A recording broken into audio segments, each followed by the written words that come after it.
গোলাপ জামুন, এই শব্দটা শুনলে কেমন জিভে জল এসে যায়, তাই না? এক প্রকার বিশেষ মিষ্টি, নরম এবং রসালো, এই দুটো শব্দ যা গোলাপ জামুনকে সংজ্ঞায়িত করে। তো এই যে ভারতের জনপ্রিয় মিষ্টিগুলোর মধ্যে একটা অন্যতম হচ্ছে এই গোলাপ জামুন। এই গোলাপ জামুন জানেন এটা আদতে ভারতীয় মিষ্টি নয়। তাহলে কোথা থেকে এলো এই গোলাপ জামুন, এই সম্পর্কে আপনাদেরকে বলবো। এবং এই যে গোলাপ জামুন এটা ভারতীয় নয় শুনে একটু অবাক হচ্ছেন তো? এখানে অবাক হবার আরও অনেক কিছু বাকি রয়েছে, কারণ এটা ফার্সি রন্ধনশৈলী থেকে এসেছে এবং এটি একটি আরবি ডেজার্ট থেকে উদ্ভূত হয়েছে। লুকামাত আল কাদি, যা আক্ষরিক অর্থে বিচারকের কামড়।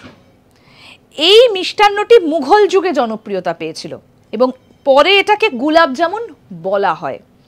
ফার্সি শব্দ গুল অর্থাৎ ফুল, আব মানে জল এবং জামুন একই আকৃতি এবং আকারের ভারতীয় ফল, এই শব্দগুলোকে ব্যবহার করে এসেছিল গোলাপ জামুন এবং পরে এটা ভারতীয় মিষ্টির সঙ্গে যোগ হয়ে গিয়েছে।